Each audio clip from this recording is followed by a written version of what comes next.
今個星期港股同美股冇預期之中嘅急跌同埋大波幅，究竟下星期係咪都係咁悶市呢？定係其實係暗湧前嘅一啲風平浪靜呢？我哋即刻去片。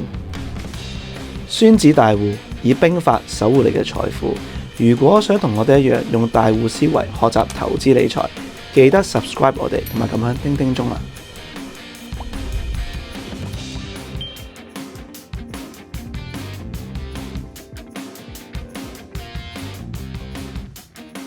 歡迎翻返嚟孫子大戶嘅 channel， 又係一周實倉復盤嘅時間啦。我係孫子，咁正式同大家講一句新年快樂啊！因為上一次嘅一周實倉復盤喺12月31號同大家錄影嘅，咁而家呢一刻咧係1月9號嘅下晝4點26分，咁啱啱期指咧都仲喐緊嘅，咁大家好啦吓。咁今個星期好多唔同嘅重要嘅市場都有啲唔同嘅走勢變化。咁港股同美股方面咧，其實分別都令到我哋咧有少少失望。點解咁講咧？原本我哋上2個禮拜都仲講緊應該會有一個方向嘅大波幅行緊，但係不論係納指定係港股恒生指數都好啦，兩個都係有波幅就冇方向。但係納指嘅波幅係更加之細，咁究竟發生咩事咧？點解會咁樣咧？我哋同大家一齊 go through 下，究竟個原因係邊度啊？嗱，咁其實重點係啲咩咧？重點係我哋先望一望，繼續今個星期道天地將法同大家拆解究竟啱啱過去嗰個星期啦，同埋展望下一個星期有啲咩特別之處。咁道咧就係大市同埋相關嘅政策。天咧就係個板塊，有咩板塊係 OK 嘅咧？咁我上星期同埋前個星期咧都係中咗嘅個板塊啊。跟住地就係有啲咩特別嘅個別嘅港股或者美股，佢哋喺圖表加埋個催化劑走勢上面係有特別之處咧嚇。咁最尾啦就係我自己啱啱過去嘅表現復盤點樣展望下個星期，法就係有啲乜嘢方法，有啲乜嘢兵法係今個星期想同大家分享，作為一個教學嘅總結啊。好，咁事不宜遲啦，先望一望今個星期恒生指數呢個期指嚟嘅嚇。其實成個星期咧就有波幅冇升幅，恒生指數大約跌咗差唔多100點啊。咁呢個係一個比較奇怪嘅現象，因為今個星期恒生指數期貨個期指嘅大位大成交位大約喺26,400到26,700呢一個300點入邊，而我哋可以見到咧期指嘅淨數倉，即係講緊大戶其實最尾 net 數究竟佢係邊一邊嘅話，即係有機會買升或者買跌，跌同升唔係重點，重點係個淨數增加嘅時候咧，大機會佢哋預計有大方向，買咩方向我哋係唔知嘅，但係淨數個總數淨數咧就係會公開嘅事實，咁就要估啦。咁如果26,400到26,700有大成交，而淨數係增加嘅話咧，理論上如果今個星期收喺26,400或以上，咁咪大機會可能下星期夾上咯。咁但係如果唔係，佢喺26,400樓下，而家呢一刻係26,245點啱啱跳緊，咁嘅話即係有機會會唔會其實大戶係諗住真係落翻去咧？嗱，呢個就係我哋要拭目以待。如果下星期直接跌穿25,800點，咁就大機會真係要下跌噶啦嚇。咁如果唔係下星期上翻嚟26,400點以上，連續3日嘅話咧，又代表暫時又跌唔落，可能呢個喺個 range 入邊26,700到26,200呢個 range 入邊行一行，再儲力再上。咁所以呢一個關鍵位喺下星期非常非常重要。暫時恒生指數期貨係未開邊嘅，不過我哋可以參考嘅上證指數，幾乎話一日、2日、3日、4日、5日、6日、7、8、9呢日唔計啦，呢日就18啦，9連陽，然後再嚟多次1日、2日、3日、4日，再升4日嚇，跟住基本上由2025年12月17號開始，基本上明確單邊大幅上升嘅行情，但係港股竟然唔跟，到底發生過什麼事？咁即係代表啲乜嘢咧？即係代表我上年年中開始比較擔心嘅一件事實係出現咗。咁我間唔中有提嘅，但係唔係每次都提，因為未出現啊嘛。咁啊提咗都冇用啦嚇。如果唔係就誤導大家。我之前咧喺上年我講過㗎，我話今次港股由上年第二季開始一路升到3季尾嚇，跟住第4季就開始反覆啲啦嚇。咁嘅情況最主要嘅原因係北水嚇，北水一路流入，一路就資金流入，就令到港股嘅走勢非常好。同一時間，韓國嘅資金等等都有嚟港股呢個市場度出現尋寶嘅現象。但係點解呢？12月中之後你見到 A 股好強，但係港股咧弱。港股弱，就算港股12月15號之後真係有啲升幅啊，但係升幅同呢個 A 股比咧係基本上九牛一毛嘅升幅嚇，咁啊差好遠。所以大膽估計，即同上年一樣咁講啦，就係原本喺港股贏咗錢嘅北水嘅資金流入翻 A 股度，重點去投資同埋交易 A 股，咁調翻轉，令到港股嘅氣氛明顯轉弱。你見到個成交額其實係反映咗呢一個事實啊，咁呢個係好重要嘅一點。咁即係話未來除非A 股嘅資金獲利完之後嚟翻港股做一個正循環嘅啫嚇，呢個真係正式啊，叫正相關嘅內循環。如果 A 股嘅資金係 A 股獲利咗之後冇嚟到港股，然後真係代代平安因為就係個農曆年啦嚇，呢個係絕對有機會。農曆年之前好多企業同埋大嘅一啲家族啊，個人都好啦，都要預備啲錢去過年。咁如果咁嘅情況下，A 股如果提早個升幅可能完結，但係嗰啲錢咧又唔擺落港股嘅話咧，咁就要小心，究竟港股會唔會就係跟升唔跟升，但係跟回咧？如果上證喺呢一個位置4120點佢冇乜力再升，反而佢調翻轉正常 backtest 拉回翻4035，會唔會令到港股有個比較差嘅回吐咧？咁下星期兩個重要位25800同埋26400就係關鍵中嘅關鍵，邊一個先到收穿呢個位，咁證明個方向就好大機會，應該就係嗰個方向啦。25800以下極大機會港股真係有拉回。如果26400或以上咧，先至叫做手穩，然後就有機會再嚟過下。呢個係港股嘅情況。咁講嘅政策方面冇特別，個別板塊有，陣間我哋喺天嘅時候再講。望一望納指嘅情況，納指都係有啲特別之處，就係成個星期有波幅冇升跌幅。原本星期三嘅時候理論上應該係要快速突破向上，但係既然出現單日先高後低，呢日咧望落去咧就冇乜特別嘅，都係升咗0.06%。但係根據我哋提供俾大戶會員銀大戶、金大戶嗰個叫做我統計嘅市寬嘅一個數據嘅時候咧，發現個分數咧係大幅下降，係單日大幅下降，而呢一個下降喺之前係從來都冇見過啦。呢件事要小心，因為佢喺上升準備突破嘅時候，就算最尾嗰日冇跌，但係竟然個市寬突然間轉弱，呢一個係有少少警號，係有小警號啊。咁如果你有興趣，你係想知道究竟係啲咩嚟嘅話咧，歡迎入我哋嘅留意我哋 Patreon 啦銀大戶或者金大戶嘅會員計劃一啲教學嘅分享希望幫到大家。好，咁見到啦喺呢一個位呢個位先高後低嘅走勢，個市寬情況出現咗少少問題喺度，咁呢個要絕對咁樣小心咁但係雖然禮拜四下跌嘅時候咧又冇乜事咯，但係我哋望望30分鐘嘅圖表，其實咧納指嘅期貨，我哋望望 NQ 先NQ 好啲，因為 NQ 先至係真係嗰個期貨期貨情況係啦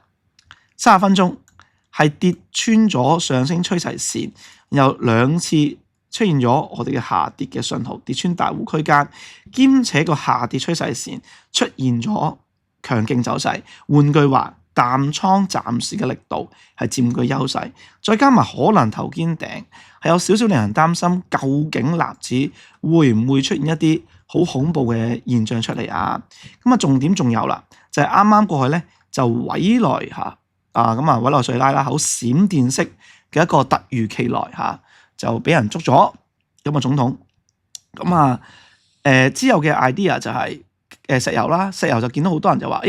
石油嘅勘探同埋探索會唔會交晒俾美國嘅相關嘅石油公司咧？亦都令到美國相關嘅板塊雪佛龍嗰啲升得好勁啊！但係調翻轉咁講，石油嘅價格咧就反而不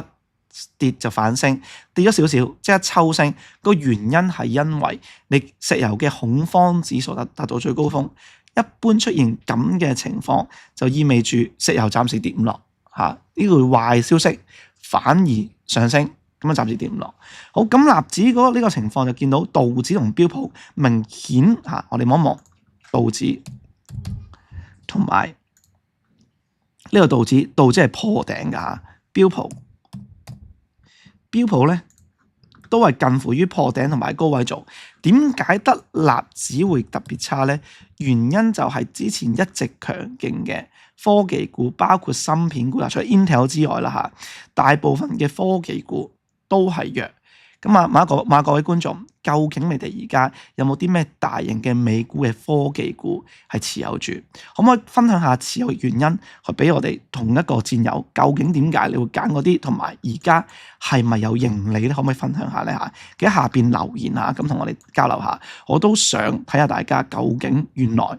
我都係持有住美股同埋睇住美股比較多嘅。咁同我哋講啊，我哋都想多啲嘅一啲交流。咁啊，美股如果30分鐘納指就咁樣圖，就唔係咁理想。嚟望一望啊，外圍市況方面，其實咧德指咧係非常強勁嘅，即係歐洲嗰邊嘅指數係好強勁，同呢個上證嚟講咧有過之而無不及，一路都係上升單邊，又係突破晒關鍵點啊，全部都係咁。反而咧恒生指數同納指咧係令人失望。嗱，呢一個要重點留意翻之後嘅走勢。咁啊咁弱咁。就跑弱嘅市況咧，一定係有啲問題，一定有原因嘅。個原因可能而家呢一刻我哋唔知，但係最尾咧佢慢慢滲翻出嚟。咁我哋其實所謂原因都係解釋翻嗰件事，但係我哋根據圖表嘅形態同埋圖表嘅價格同埋成交嘅變化，我哋大約可以得出一個脈絡。而家美股同埋港股、納指同埋恒指係叫跑輸咗外圍嘅市場。呢個一定要留意啊！包括日經啊、韓指啊、台指都好啦，全部都係跑輸嘅。呢個係好奇怪嘅現象啊！好啦，咁啊指數講完啦，咁啊講一講。咁今個星期港股唔使問啦，太空探索嘅相關嘅板塊入邊嘅港股都係升得非常之勁嘅。其中一隻就係我哋 Patreon 啊，同埋我直播都有分享過啦，金風科技。咁但係嗱，呢個就係詭異之處啦。明明 A 股嘅金風科技係連升咗差唔多5個漲停板嚇，但係金風科技嘅港股居然冇上升，呢一個令到 AH 股嘅擘價再一步增加，呢一件事其實係唔合理，即係證明又反證翻我心目中諗嗰個 idea， 頭先講個 idea。就係究竟筆資金係咪唔想再理港股住咧？淨喺 A 股北水度 A 股度留守住，令到北水少咗嚟港股呢度參與咧？呢一個係一個好大嘅問題嚇，好大嘅問題。咁啊，所以港股嗰個氣氛咁弱嗱，所以之後真係要觀察，究竟如果假設上升唔再升嘅時候，港股係急跌啦、拉回再跌啦，定係反而上升咧？如果係咁嘅話咧，就證明咗係北水在 A 股度贏咗錢，再翻嚟港股呢個市場，咁就利好，咁啊正循環啦。即係 A 股即係上證升，就港股必然升。但係如果我哋真係發現繼續 AH 股個擘價越嚟越大，跟住北水炒完 A 股，即係翻 A 股炒完之後唔翻嚟港股咧，咁我哋面對咗一啲問題，同埋見到一啲唔係咁好嘅情況。咁但係太空探索呢個板塊咧，預計咧就應該短時間可能未必會再有資金或者再有上升趨勢咁強住，因為好多嘅成分股啦，包括今個星期其實有個重要嘅 idea 叫做太空太陽能嘅 idea。陣間其中一隻港股咧，我嘅持股咧，啱啱新嘅部署咧係有相關概念。咁陣間再講太空嘅太陽能咧，新嘅一啲叫做能源，叫做嗰個叫做鈣鈦啊。呢個新嘅材料咧，同埋新嘅覆膜技術咧，令到成個 A 股入邊嘅板塊咧係爆咗上嚟。港股只有少量係呢一個板塊入邊嘅啫，但係將會應該成為2026年嘅核心板塊。咁啊，太空探索係商業應用嘅係其中一個啦。頭先講嘅太空嘅太陽能係其中一個啦，光伏啦。咁另外仲有啲乜嘢嘅特別咧？就係第一，智能駕駛部分係出現唔錯嘅走勢嚇，包括所謂和賽啦嚇，大家有見到和賽啦，係啦，都係上升趨勢啦。跟住地平線機械人啦嚇，全部都係突破關鍵位置，然後叫做守得住嗰啲重要嘅支持位。跟住小馬智行啦，呢一個板塊，成個板塊基本上好多隻，咁我重點我都見到就係呢三隻，加埋隻百度，咁百度係持股嚟嘅，留翻陣間再講啊。咁啊呢個係兩個板塊，今個星期喺港股上邊比較勁，而下星期可能智能駕駛拉回之後嚇，因為部分都係叫做過度延伸啊，叫做升得太過，對於個移動平均線嚟講太遠，但係仍然喺個上升趨勢，所以應該唔會太弱嘅。咁啊一啲上年嘅半新股啦，半新股走勢非常之好，好多都非常之唔錯啦。咁呢個都係留意嘅。咁呢個係港股板塊入邊一啲前瞻，預計咧下個星期，除非如果連半新股板塊都唔升咧，咁就要小心啦。咁因為成個市寬咧就進一步走弱。如果半新股例如咩極致家啦，一個叫做陣間會講啦，三花智控嗰啲，如果調轉頭落翻去咧，就證明個市場嘅港股嘅氣氛就進一步弱咗啦嚇。但係今個星期嚟講大價股阿里巴巴其實真係令人失望㗎。阿里巴巴係再次穿翻142蚊呢啲位置，繼續喺155蚊到142蚊呢個 range 入邊行。如果佢跌穿咗底咧，基本上可以90%以上概率確定港股恒指都要高位穿底。如果巴巴亦都係啦，成功真係最後突破到155蚊向上嘅話咧，亦都係令到恒生指數大機會橫行完之後再上。所以阿里巴巴其中一個都係一個好重要去決定究竟恒指之後會點樣行。但係咧，巴巴結果連續3日都係叫陰燭，而且大成交唔係咁理想，同個電商平台嘅一啲政策一啲收緊有啲關係，資金唔係咁中意嚇，唔係咁中意。騰訊都係嘅，騰訊本來好地地咧嚇，今個星期日咧係升穿翻625蚊，但係又再次跌穿翻呢個位，又跌穿埋大戶區間，呢個情況亦都係比較弱。跟住我想講 ATMXJ 嘅 M 美團應該係最令人失望嗰隻，咁亦都係咁，但係當然啦，咁令到我失望啦。佢不嬲都唔喺我期望入邊，比較差嗰一隻嚟嘅。105蚊呢個位突破唔到，掉頭下跌。咁連續3支陰燭，兼且加速下跌，兼且跌穿大戶區間，咁出現大戶下跌信號，兼且大成交，全部都係差嘅嘢。小心啦，今次美團唔知會唔會真係直接下個星期一定就穿底啦嚇。好，高呼咗大嗰啲緊要嘅港股啦嚇。咁你話啲傳統股有冇啲咩特別勁咧？好似你話友邦本來就升穿咗，關鍵點啊？有backtest 拉回翻，好似有差啲力水先可以突破到啊！望一望中國平安啦嚇，中國平安亦都係啱啱個星期叫做唔錯嘅，但係暫時咧就拉回翻。咁如果中國平安嚟呢啲中資金融股嘅，包括係內險啦嚇，喺個大戶區間度頂得住咧，暫時都仲叫做利好嚇，仲叫做利好。好，跟住就到呢一個叫做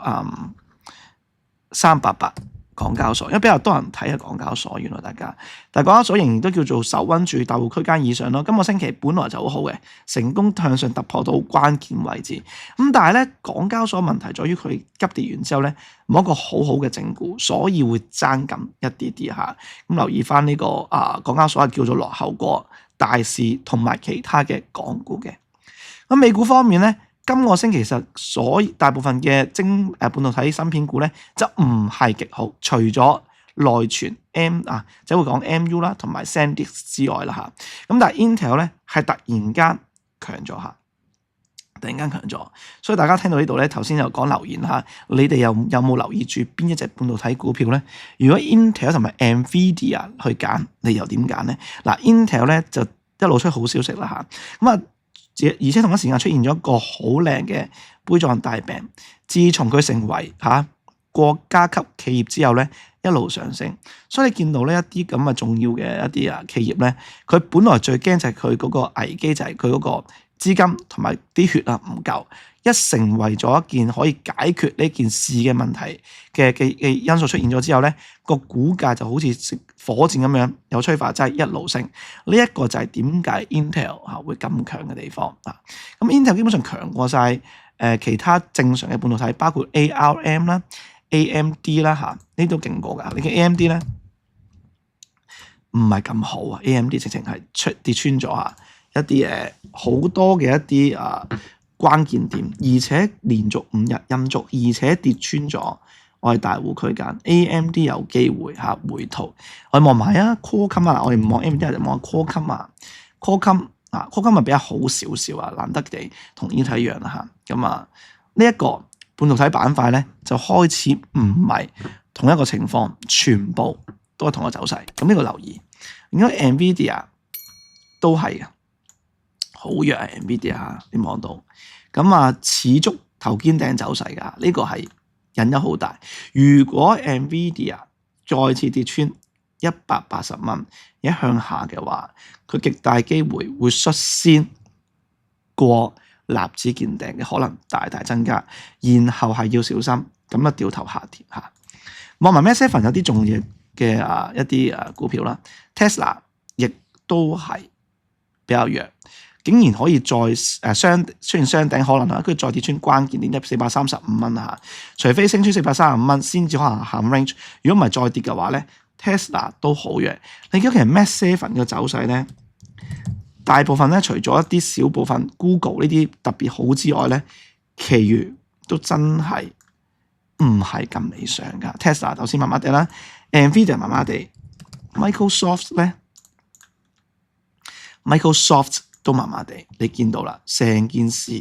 係有少少問題啊！大家見到Microsoft 仲要極遲完美嘅雙頂走勢。呢一啲本來同大市同步，甚至 lead 住大市嘅一啲美股，都要咁嘅情況之下咧，可能我哋真係居安思危。就算1月份、2月份唔係太差，都要小心第一季同第二季交界附近可能會有暗湧下。咁板塊上邊其實就冇特別好嘅消息，除咗一個板塊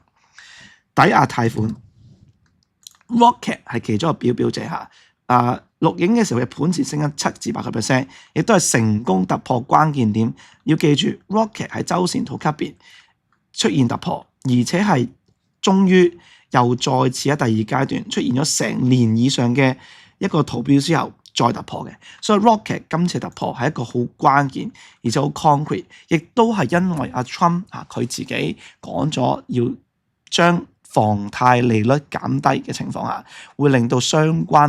抵押貸款公司受惠。咁唔止Rocket 嘅，咁仲有部分例如 Affirm 啦都係一樣比較有啲好唔錯嘅走勢。咁呢一類相關關於抵押房地產利率、抵押貸款等等嘅公司同埋呢個板塊咧，應該係美股嚟緊嘅一個好重要嘅主題，亦都係下星期大機會嘅主題啊！咁呢個應該就係少數唯一嘅主題。另一方面就有雪佛龍啦，咁成個板塊可以用 XLE 啦，呢個叫做 Energy Sector 去睇啦嚇。咁Energy Sector 都係啦嚇，咁嘅仍然係強勢嘅。咁所以呢個 sector 要留意，全部同啲石油嘅裂解同技術有關。咁暫時美股下星期比較勁嘅兩個板塊，可能係呢兩個嚇。我有地同漲呢一 part 啦。今個星期買一隻就買一隻嘅一個持股，一隻贏咗4.2%，一隻輸咗1.63% 嚇。咁暫時 year to date 嚇 year to date， 咁等陣先year to date 都仲係有呢個錯咗，呢一個數就係錯咗啊！各位係啦，咁先唔好理佢住先。咁但係30個禮拜啦嚇，咁暫時到而家呢刻都係52% 嘅勝率，咁大約係33次贏，30次輸啦嚇。你見到其實就算個回報最尾嘅期望回報係正數，都係唔錯，正數都好啦。咁有期望回報咧，就係每一筆交易你預計可以平均獲利嘅 percentage 就7%，咁啊算唔錯嘅。咁但係見到其實個勝率唔係好高，咁點解會出現到咧？就證明其實我哋對於預測係唔係咁緊要，最緊要嘅係究竟我哋做嘅時候贏嘅時候會贏得特別多，輸嘅時候有冇盡快去 stop loss 呢個係關鍵。咁啊勝率都仲有2倍啊，叫盈虧比啊2倍，即係每一次如果賺10蚊，我要付出5蚊呢一個 stop loss 去做。好，咁啊講講今個星期嘅部署啦。買咗2隻股票，分別6166劍橋同埋2631天岳化工。我哋望科技見到喺關鍵點以下，所以一跌穿關鍵點，再穿埋重要嘅支持就已經獲利啦。咁暫時佢係屬於通訊光纖個板塊，冇特別好，咁所以就暫時離場，可能擺落個 list 入邊，除非重新升翻關鍵點先至留意啦。下一隻頭先講咗嘅天岳化工，咁點解會冇特別睇好咧？因為佢每一次去到關鍵位都落翻嚟，而重點就係佢冇大成交能夠令到佢突破。咁所以如果之後佢能夠再突破關鍵點嚇，咁啊大成交嘅話咧會留意。咁啊減持嘅原因係因為覺得恒生指數咁唔明朗走勢，咁所以暫時減持住啲個別嘅股票嘅啫，持倉股票嘅啫。好，咁下一隻就係百度嚇，百度1月2號做翻個部署，咁但係暫時咧就呢一個禮拜就拉回嘅，咁亦都正常啦。短時間升太多，拉回係合理嘅。咁但係重點嘅關期132蚊嚇，咁呢隻會有26年嘅重點留意嘅